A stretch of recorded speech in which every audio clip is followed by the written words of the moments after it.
Pak Prabowo itu, saya menyaksikan datang ke orang tuanya.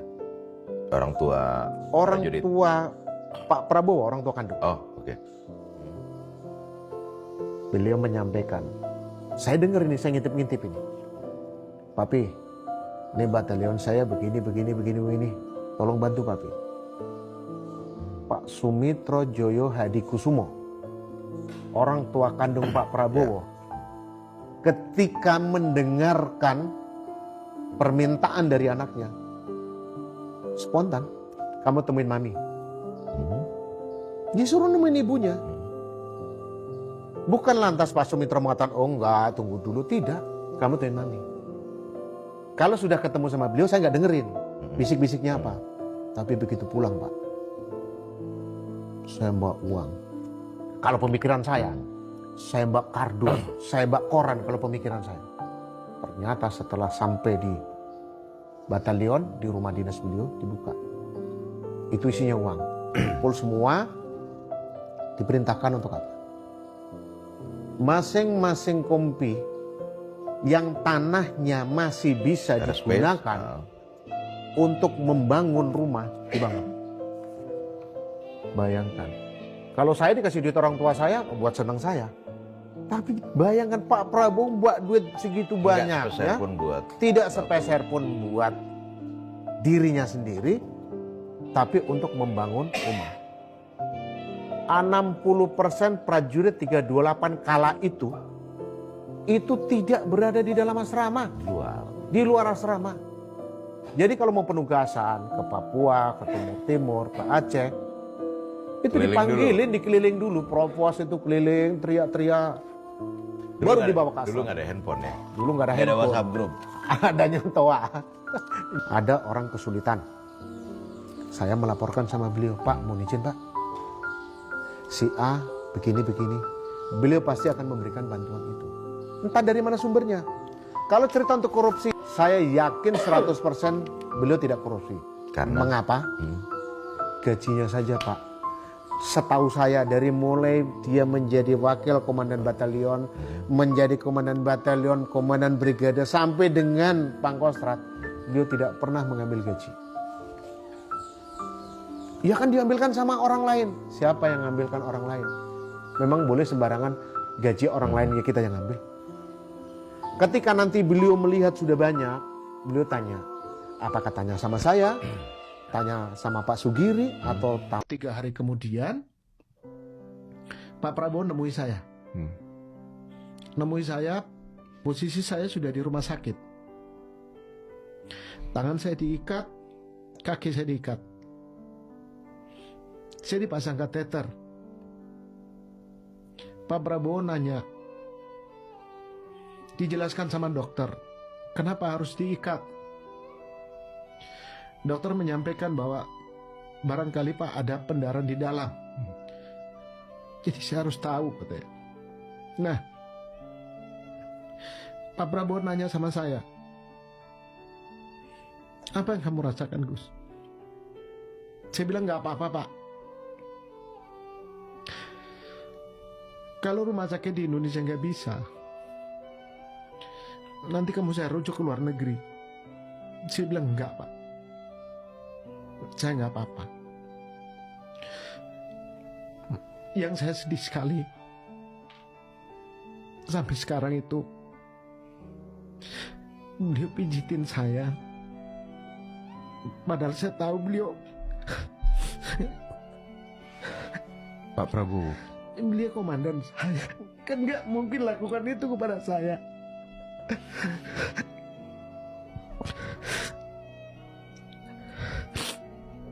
Makanya ketika banyak orang mengatakan Pak Prabowo itu jahat, Pak Prabowo itu arogan, saya nggak bisa terima.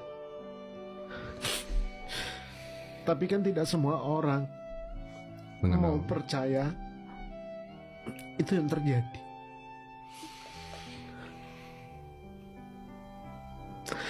Sebenarnya saya nggak mau menceritakan ini karena membuat saya sedih.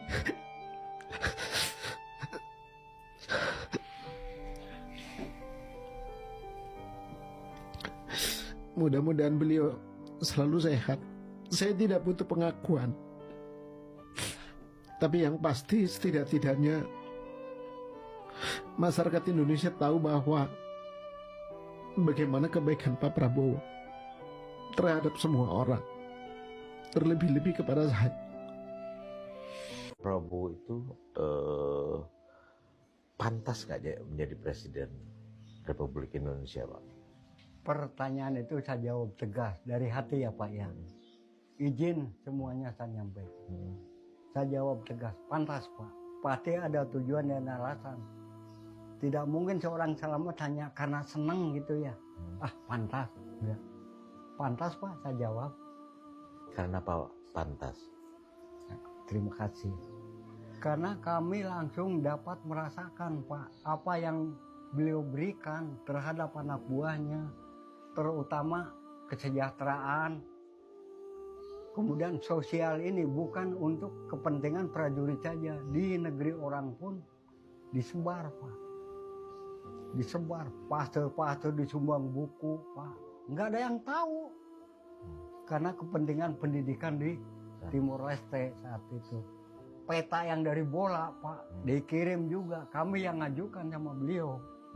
Peta yang dari bola Pak, itu juga sangat dibutuhkan sama murid-murid. Dikirim dari Jakarta. Nggak apa-apa. Nggak apa-apa. Dikirim dari Jakarta Pak. Jadi pertanyaan Bapak itu tadi bukan karena saya senang ya Pak. Dosa rasanya. Usia saya udah tua Pak. Kalau pembohong itu, aduh ya Allah ya Tuhan. Dampaknya cucu saya kena. Iya, jadi pantas Pak. Saya jawab pantas. Ya. Dengan alasannya sosial udah nyata. Mayoritas belum diketahui orang banyak. Di situ saja Pak. Kenapa nggak diketahui orang banyak, Pak? Ya karena kenapa ya Bapak pertanyaan nggak pernah, ya itu salah beliau sendiri. Maksudnya nah baru masuk itu kemarin tentang sumbangan air ya Pak ya, di Jogja di ini, nah itu sudah dapat nilai plus Pak tuh, karena itu untuk seumur hidup. Nah ini mulai Pak meningkat tuh sama itu kan berapa provinsi itu yang dikasih sumber air tuh. Saya ikutin, saya bahagia Pak mendengar gitu. Nah kalimat pertanyaan Bapak itu tadi, karena satu dia mah nggak pamrih orangnya Pak. Kalau memberi selalu senyap. Iya senyap. Nah itu kekurangan beliau. Kalau lainnya kan seneng ditonton Pak. Saya amat itu, woi bagi sembako murah, woi. Udah wah sambil diperagakan. Ya kita bukan sepihak Pak, mohon izin ya. Ini demokrasi, punya hak untuk menentukan pilihan. Ya ini karena Bapak bertanya sebagai petugas juga kami jawab. Itu kenapa nggak diketahui orang, yang saya tahu memang orangnya senyap Pak. Nggak mau didengar, nggak mau ditonton kalau berbuat sosial itu. Tetapi luar biasa. Itu dari dulu Pak ya? Dari dulu. Jujur aja Pak. Ya itu saya ceritakan di Timor tuh nyampe gereja pun disumbang gitu Pak. Gereja tuh tahu apa karpet atau apa tuh namanya Pak Sigit bagian kasih 4. Dia tugas dia nyari karpet ke Jakarta aja di. Begini, saya komandan pasukan. Tentara itu operasinya bukan di kota besar, bukan di Menteng. Kita di gunung-gunung. Saya lihat orang kelaparan. Saya lihat orang di depan tenda saya mati kelaparan. Saya lihat. Anda tidak pernah lihat, saya lihat. Ya kan? Jadi di situ bagi saya masalah pangan itu utama. Dan sebagai tentara, sebagai komandan, kita mengerti bahwa tanpa pangan tidak ada peradaban. Tidak ada Republik Indonesia kalau tidak ada pangan. Kita waktu proklamasi 17 Agustus, kita perang lawan Belanda, tidak ada APBN.